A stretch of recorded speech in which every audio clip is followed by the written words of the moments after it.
महासिद्धिभ्यः। अरहन्तो मङ्गलं कुर्युः सिद्धा कुर्युश्च मङ्गलम् आचार्या पाठकाश्चापि साधवो मम मङ्गलम् साधवो तव मङ्गलम्।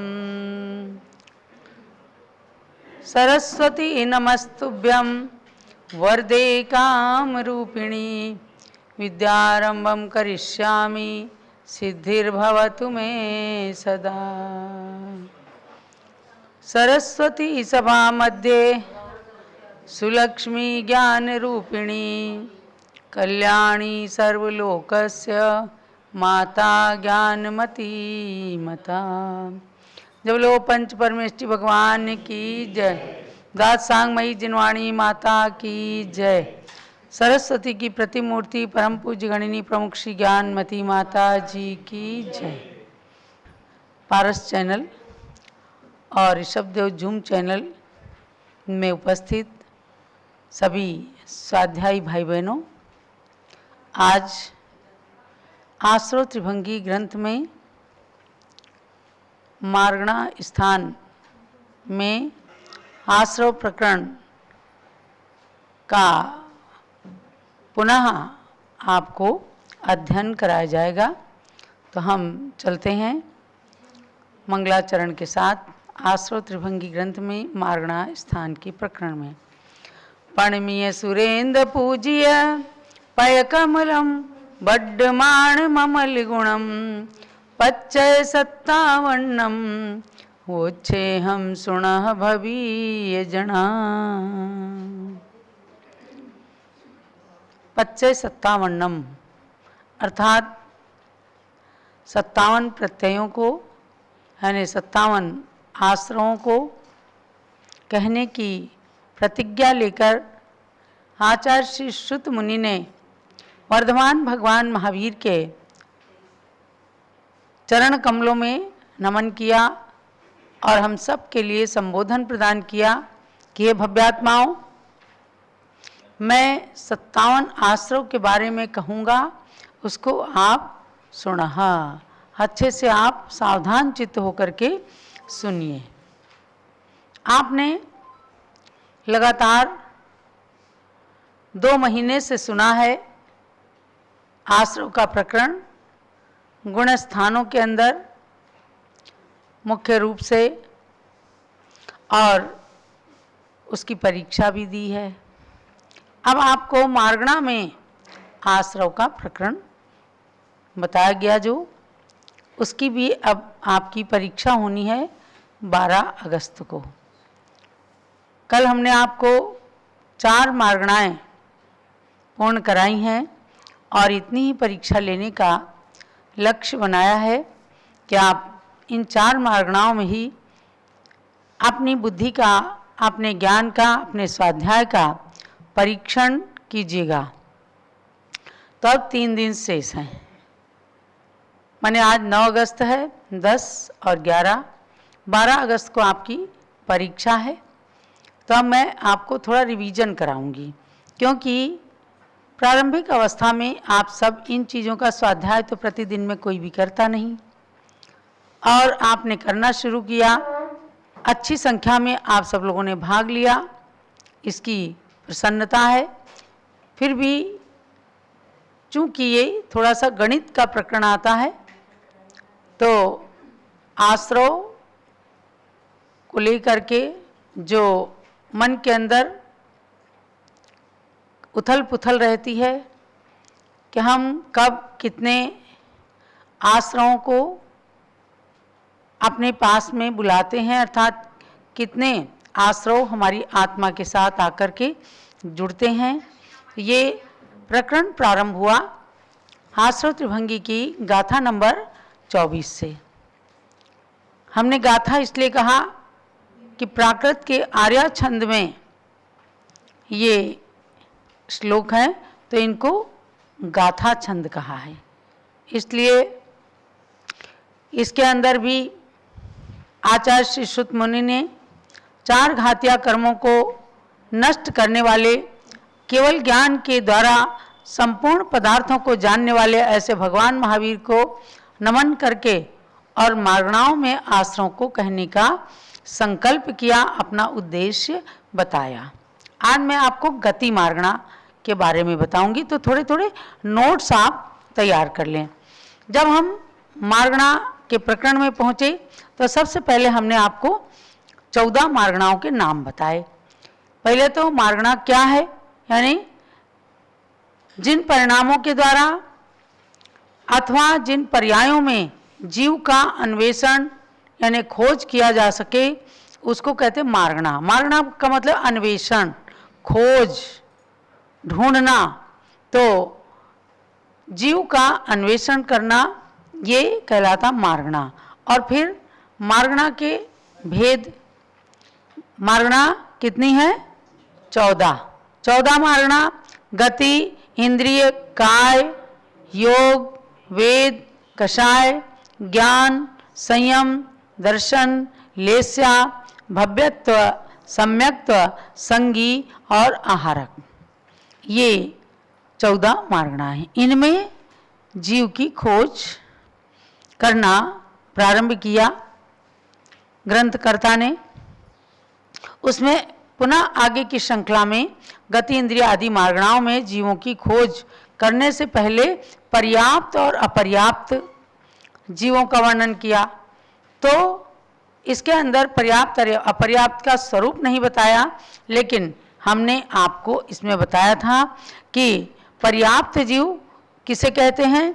जिनकी पर्याप्तियां पूर्ण होती हैं, जैसे घड़ा, वस्त्र आदि जो अचेतन द्रव्य हैं वह पूर्ण और अपूर्ण 2 प्रकार के होते हैं। कोई घड़ा बन रहा है, जब तक पूरा नहीं हुआ तो उसे कहते हैं अधूरा है, अपूर्ण है, और जब पूरा हो जाता तो उसे कहते हैं पूरा हो गया, अच्छा हो गया, बन गया। तो ये पूर्णता और अपूर्णता 2 प्रकार की जैसे अचेतन द्रव्यों में होती है, इसी प्रकार से पर्याप्त और अपर्याप्त इन दोनों नाम कर्म के उदय से युक्त जीव भी पूर्ण और अपूर्ण 2 प्रकार के होते हैं। तो जो पूर्ण हो जाते हैं वो पर्याप्त कहलाते हैं, जो अपूर्ण होते हैं वो अपर्याप्त कहलाते। पूर्णता मतलब क्या पूरा शरीर धारण करना ही पूर्णता नहीं है। जब जीव गर्भ में गया या उसका समुच्छन जन्म होने लगा, उससे पहले उस जीव में आप इस तरह से जान सकते हैं कि जीव जिन आहार वर्गणाओं को ग्रहण करता है, आहारक वर्गणाओं को, कर्म नो कर्म रूप आहारक वर्गणाओं को ग्रहण करता है, उन वर्गणाओं को खल रस आदि रूप से, खल माने कठिन भाग, कड़ा भाग, हड्डी आदि रूप से, रस भाग माने खून, पीप, पसीना आदि रूप से परिणमाने की जो जीव की शक्ति है उसके पूर्ण हो जाने को पर्याप्ति कहते हैं। और वह जब तक पूर्ण नहीं होता उसको कहते हैं अपर्याप्ति। अब इसको इस तरह से लिया था कि जैसे जीव कोई गर्भ में गया, बुलबुला बना, और उसमें जब तक आहार, शरीर, इंद्रिय, श्वासोच्छ्वास, भाषा, मन इन रूप परिणमन करने की शक्ति नहीं आ जाएगी, तब तक आगे वह बुलबुला बढ़ेगा नहीं। तो बस वह शक्ति आने के बाद फिर शरीर बढ़ना शुरू हो जाएगा। तो बस उस शक्ति का नाम है पर्याप्ति। और नहीं पूर्ण हुई, वहीं वो मर गया, तो उसका नाम है अपर्याप्ति। तो 6 भेद भी इसके बता दिए, आहार, शरीर, इंद्रिय, श्वासोच्छ्वास, भाषा और मन। फिर अपर्याप्त जीवों के 2 भेद बताए थे, निर्वृत्त पर्याप्त और लब्ध पर्याप्त। जिनकी पर्याप्तियां ना तो पूर्ण हुई हैं और ना होंगी, और पर्याप्ति पूर्ण होने से पहले पहले ही उनका मरण हो जाएगा।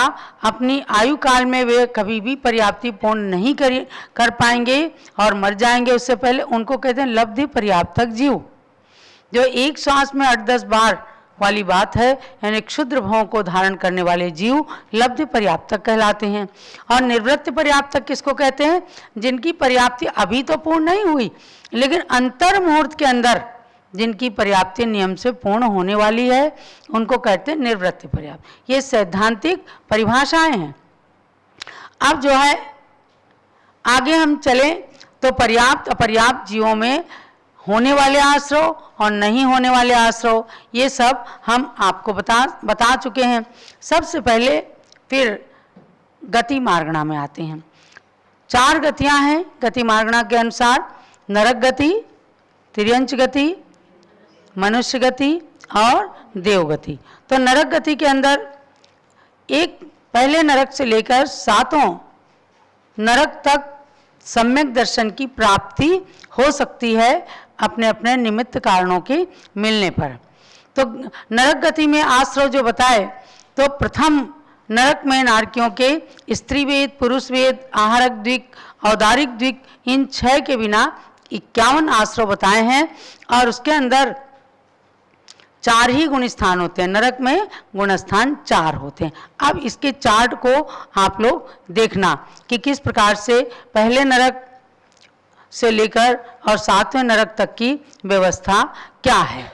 इसमें एक बात बस केवल विशेष बताई गई है कि सम्यक्त सहित कोई जीव मरण किया और उसके पहले नरक की आयु बंध गई है, ऐसे बद्धायुष्क जीव को केवल पहले नरक तक ही जन्म माना गया है, यानी पहले नरक तक ऐसे जीव जा सकते हैं, वरना जो सम्यक दृष्टि हैं वो कभी नरक में नहीं जाते हैं। लेकिन नरक में जाने के बाद उनको सम्यक दर्शन की प्राप्ति हो जाती है, ये बात कही है। तो सब नरकों में 4 गुण स्थान और 51 आश्रव माने गए हैं। 51 आश्रव में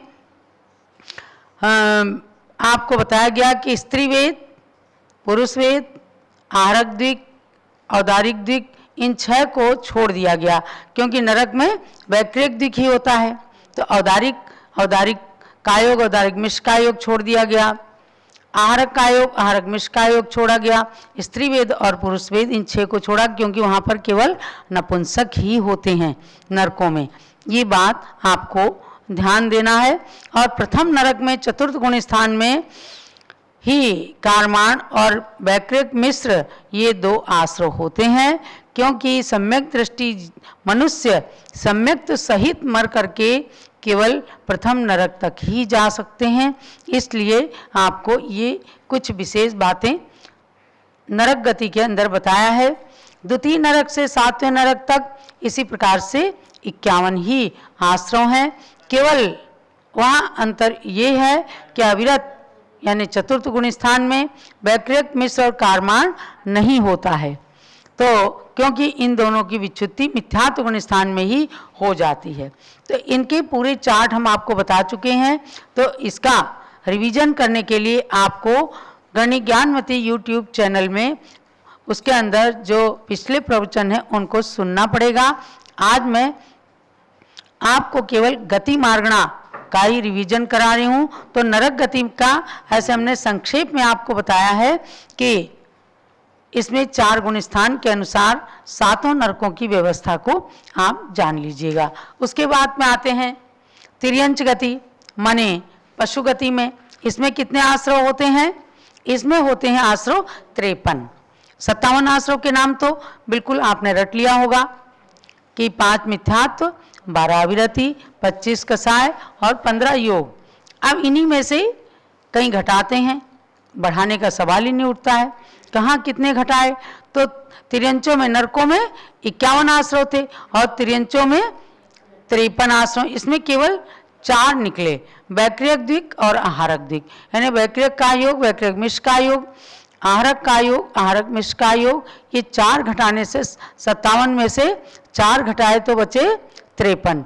53 आश्रव में ही आपको गुणस्थान घटाना है। तो तिर्यंचों में कर्म भूमिया तिर्यंचों में 5 गुण स्थान होते हैं। जैसे हाथी, शेर, इन लोगों ने अणुव्रत भी धारण किया सम्यक दर्शन के साथ साथ। तो ये उदाहरण है 5 गुण स्थानों तक का। और जब भोग भूमिया तिर्यंच होते हैं, भोग भूमिया तिर्यंचों के 52 आश्रव बताए हैं। 52 आश्रव कैसे? एक नपुंसक वेद उसमें से निकाल दिया गया है, यानी भोग भूमि में केवल स्त्री और पुरुष आर्य और आर्या के नाम से होते हैं। तो इनमें 5 आश्रव निकल गए, आहारक द्विक, वैक्रिक द्विक और एक नपुंसक वेद। 57 में से 5 निकले तो 52 बचे। और भोग भूमि के अंदर 4 ही गुण स्थान होते हैं और कर्म भूमि या तिर्यंचों में 5 गुण स्थान होते हैं। और इसके साथ में आया था कि गाथा नंबर 30 के अंदर कि लब्ध पर्याप्तक तिर्यंचों के 42 आश्रव होते हैं। 42 आश्रव में 5 मिथ्यात्व, 12 अविरति और 23 कसाय। 23 कसाय में से पुरुष वेद और स्त्री वेद को छोड़ दिया गया, यानी लब्ध पर्याप्तक जो हैं वो नपुंसक वेदी ही होते हैं।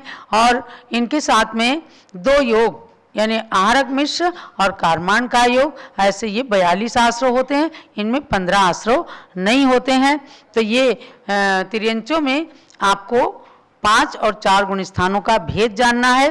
तो ये विशेष बात है कि कर्म भूमि या तिर्यंचों के 5 गुण स्थान और भोग भूमि या तिर्यंचों के 4 गुण स्थान और लब्ध पर्याप्तक तिर्यंचों के एक केवल मिथ्यात्व गुण स्थान ही होता है, क्योंकि लब्ध पर्याप्तक ये सबसे क्षुद्र भावों को धारण करते हैं। एक श्वास में 18 बार जन्म मरण करने वाले लब्ध पर्याप्तक तिर्यंच जीव कहलाते हैं। तो कर्म भूमि या तिर्यंचों में आश्रव व्यवस्था जो बताई है 53 आश्रमों में से उनको घटित किया गया है 5 गुण स्थानों के अंदर। इसका भी आपको पिछले प्रवचन सुन करके या जो आपने मेरे प्रवचनों के अनुसार जो चार्ट बनाया होगा या कोष्ठक इसके अंदर पुस्तक के अंदर बने हुए भी हैं, उनको पढ़ करके आपको रिवीजन कर लेना है। भोग भूमि या तिर्यंचों में 52 आश्रव के अनुसार इसमें पूरा हमने चार्ट आपको बोल बोल करके बनवाया है कि किसमें कितने आश्रव, तो उनको आप लिख लीजिए। प्रश्नोत्तर बना करके आप लिखेंगे जब, तो आपके जहन में ज़्यादा अच्छे से बैठ जाएगा। अब तीसरी गति मनुष्य गति। मनुष्य गति जो गाथा नंबर 31 से चालू होती है, तो मनुष्य गति में 55 आश्रव बताएं।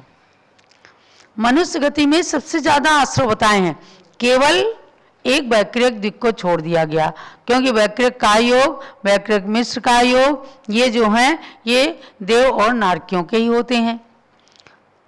और बाकी पूरे 55 आश्रव, तो इन 2 को छोड़ करके और 55 आश्रव मनुष्य गति में होते हैं। और सामान्य से मनुष्यों में 14 गुण स्थान होते हैं अपनी अपनी योग्यता के अनुसार।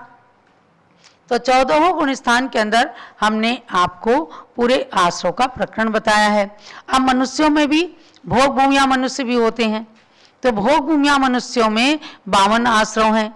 52 आश्रव वैक्रिक दिक् छूट गया, आहारक दिक् छूट गया और नपुंसक वेद जैसे तिर्यंचों में छूटा था। इसी तरह से ही 5 आश्रव को छोड़ करके 52 आश्रव भोग भूमिया मनुष्यों में होते हैं। भोग भूमि में कैसे उत्पन्न होते हैं? किसी कर्म भूमिया मनुष्य ने खूब आहार दान दिया, मनुष्य आयु को बांध लिया और सम्यक दर्शन उसके बाद हुआ, तो ऐसे बद्धायुष्क मनुष्य आयु वाले जाकर के भोग भूमि के मनुष्यों में उत्पन्न होते हैं। जैसे आपने राजा वज्रजंग और रानी श्रीमती का कथानक सुना होगा भगवान ऋषभ देव के पूर्व में, कि उन्होंने खूब आहार दिए लेकिन उनका मरते समय मिथ्यात्व हो गया और उन्होंने पहले से ही भोग भूमि की मनुष्यायु का बंद कर लिया था। ये विशेषता इसके अंदर है। तो इसमें 52 आश्रव यानी 5 को छोड़ दिया। और तीसरी विशेषता लब्ध पर्याप्तक मनुष्यों में तिर्यंच के समान 42 आश्रव। 42 में क्या 15 आश्रव छूटे हैं। तो इनको भी ध्यान जरूर रखना है। कौन कौन से 15 छूटे हैं? आहारक दिक्, वैक्रिक दिक्, 4 मनोयोग, 4 वचन योग, 1 औदारिक का योग, स्त्री वेद और पुरुष वेद। इन 15 को छोड़ करके 42 आश्रव मनुष्य गति में होते हैं।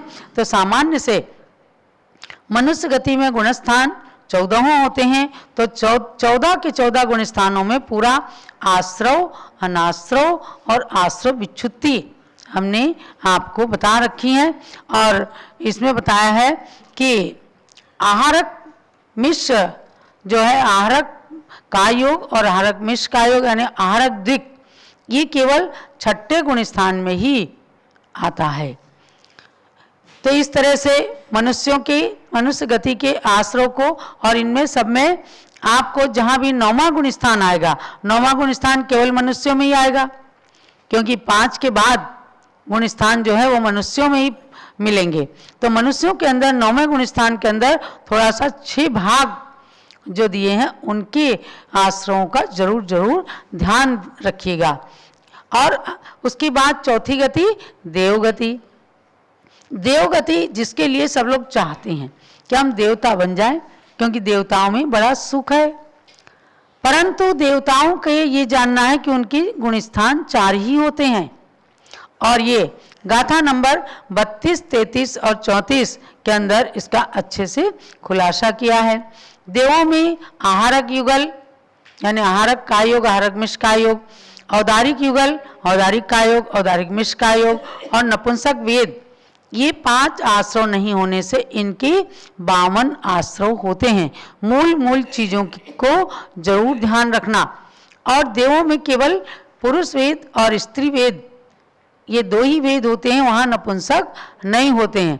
नपुंसक वेद नरकों में होता, केवल वहाँ नपुंसक ही रहते हैं। और तिर्यंचों में तीनों ही वेद होते हैं, और मनुष्यों में तीनों ही वेद पाए जाते हैं।